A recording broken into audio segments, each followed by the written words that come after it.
government shutdown has been going on for 33 minutes. So that's the protest at the Hart Senate office building on Capitol Hill. It was organized by unions representing government workers, and now it's just ending. Americans are feeling the deep cut of this government shutdown, now in day 33.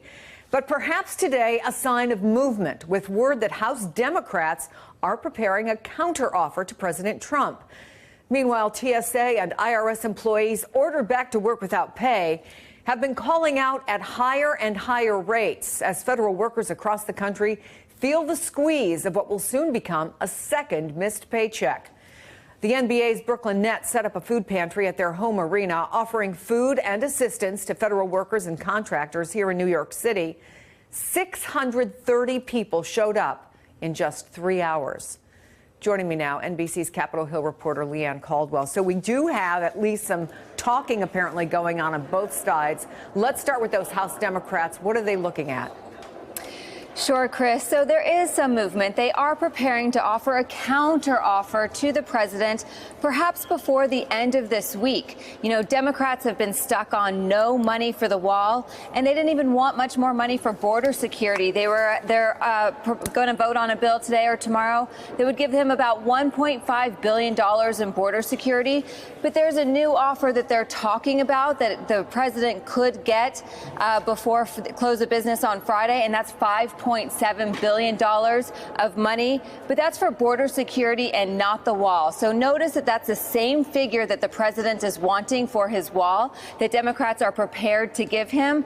But they're saying the big caveat is that cannot be used for a wall. That has to be used for border security. That's things like ports of entry. That's reconstructing some existing borders on the wall, some money for immigration judges. But they're not, while we are seeing some movement, there is no coming closer together on this notion of a wall, Chris. You've also been talking to Senate aides, and apparently there's a discussion there as well, and what it would potentially mean green cards for Dreamer recipients, but smart wall technology, not the physical wall. Yeah, Chris, so there's a lot of talks that are happening. I think people are feeling a lot of pressure, especially as you mentioned that government workers are going to miss their second paycheck on Friday. And we expect these two votes in the Senate tomorrow. One's the president's proposal and one is a Democratic clean proposal just to reopen the government. Those are expected to fail. And so these talks are happening behind the scenes. Every single aide that I talk to says, look, these are just discussions. There is nothing agreed to. But yes, one of the things that they're talking about is providing green cards for DACA recipients. They think that that could be enough of a carrot to Democrats to get them to the table, to convince them to negotiate on the wall, border security, on these other things. But I do want to caveat all of that says this is in the very beginning stages, and talks have been happening over the past couple of weeks, but they do seem to be progressing as the president has moved a little bit on his proposal. Now these Republican rank and file members are trying to give Democrats a little bit more of what they might want. Yeah, Chris. It'll be interesting to see if any of the Democrats change their position. So many of the ones that I have talked to have said, look, he's just offering with DACA to give us back something that he took away in the first place. Let me go to Nancy Pelosi, because the president sent her a letter about the State of the Union speech. What's going on there? Yeah, so the president responded to Nancy Pelosi's letter that she sent, I think it was last week, saying that the president said to Nancy Pelosi that he's going to still commit to coming. He's accepted her invitation and that he's going to show up. So we expect another showdown between Nancy Pelosi and Donald Trump. Of course, there's the one on the government shutdown, and now this one on the State of the Union. Hakeem Jeffries, a member of Democratic leadership, told reporters earlier today that the State of the Union is unlikely to happen if the government is still closed.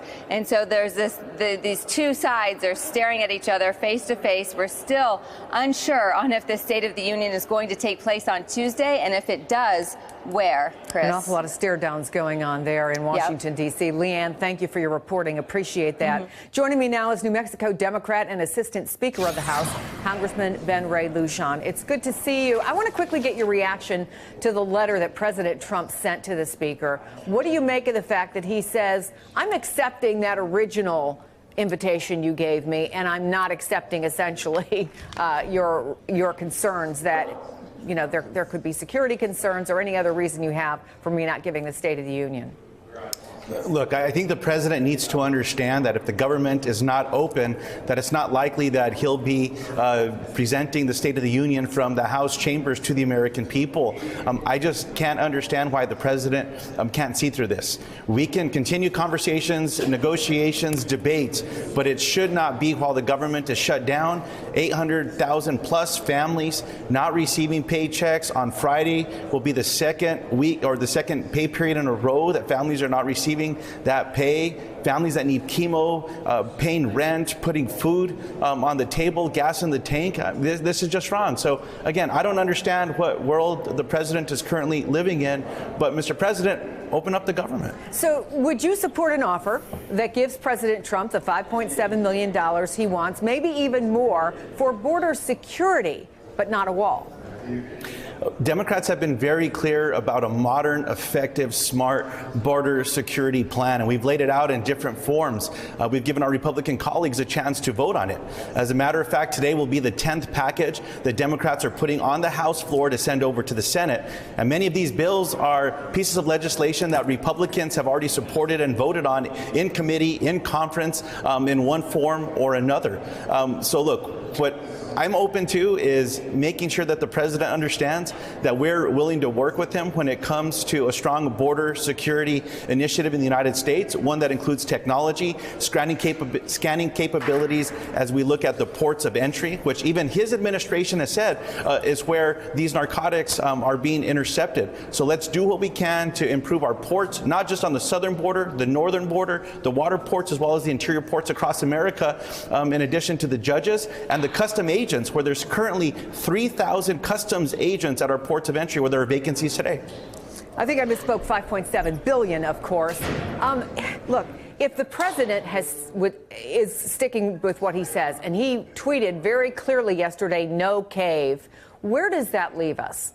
I mean, as we look at a second pay period where there is a big fat zero goose egg on federal workers, we're hearing paychecks, we're hearing from everybody from the FBI to the head of the Coast Guard saying that they have serious concerns about their people working and continuing not to get paid. Where does this leave us, Congressman? Well, the Admiral is completely correct with the video that he put out to our men and women serving in our Coast Guard, in addition to the 150,000 plus veterans that are currently not being paid as well, that are furloughed federal employees. Look, the burden also falls on Mitch McConnell. We are a co-equal branch of in the legislative branch of government with the executive branch of government. Mitch McConnell has a chance today to pass the very legislation that passed the Senate chamber in December that would have prevented a government shutdown that all of the senators, Democrat and Republican, voted for. Let's get this opened up. It's not just what the president has to say. The legislative branch of government has a governing responsibility. That means passing legislation to open up the government. And if the president vetoes it, then the legislative branch has has a responsibility to overturn that veto. So there are many tools that we have, and it's about governing and responsibility. And this is as much on Mitch McConnell's shoulders as anyone else. We're living in the real world. We just heard Mitt Romney say he doesn't see Republicans breaking away.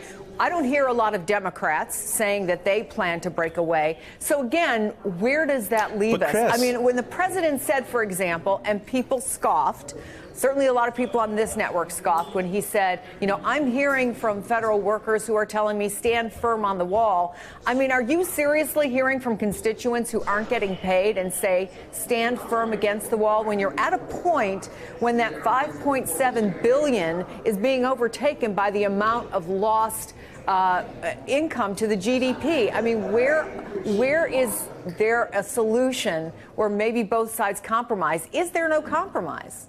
But Chris, what I would put on the table and counter is that Democrats are working to find compromise. All of the pieces of legislation that Democrats have put up on the House floor are Republican crafted. These were Senate Republican appropriation bills. This was a continuing resolution that passed the U.S. Senate floor unanimously. The bills we're voting on today were conferenced while Republicans were in the majority, not just in the U.S. House, but in the U.S. Senate. These are bipartisan bills that Republicans have voted for and supported. That's bipartisan. That's an example of Democrats finding compromise and working with our colleagues. And we're ready to continue to do that. But open up the government. Let me quote one of your Democratic colleagues, Colin Peterson from Minnesota. He believes this is a common sense solution. Give the president the money for the wall and just put strings on it, that wall goes where it needs to be. Could you back something like that, or are you just saying a wall is always worthless? Well, what I will say is that colleagues like Colin Peterson, who I respect very much, and others, all of our Democratic colleagues have been clear. Open up the government so we can proceed on these conversations. Now, a few members have other approaches. I personally do not support 1 penny for the president's wall. It's ineffective. It's a third-century solution. If we're going to move forward with a strong border security plan, it should be modern and effective. The very plan that Benny Thompson, of the chairman of the Homeland Security Committee, has laid out. We can do this with technology in a smarter, more advanced way that's going to keep our country safer, and that's what we're putting on the table. If this truly was about border security, the president and his team would be open to what's been put on the table. So I'm hopeful that we can find the path forward and get this done and get the government open while these negotiations continue. Well, what we do know from a lot of the people who are in the middle of it is that they feel we're being made less secure by this shutdown. There's no doubt about that, Congressman. Ben Ray, I would agree with you. Absolutely. We need to make sure that we're making families whole, but that we're getting the government open. National security implications, also the negative impacts to our U.S. economy and families that are hurting across the country. It is absolutely unnecessary. And remember, this was started by our Republicans in the majority in December. We're doing everything we can, starting day one, to pass legislation to open up the government. Let's find a way to work together and move forward and get it opened up. It could happen today. Hey, MSNBC fans, thanks for checking out our YouTube channel. Subscribe by clicking on that button down there and click on any of the videos here to watch the latest interviews and highlights. You can get more MSNBC for free every day with our newsletters. Just visit msnbc.com/newsletters to sign up now.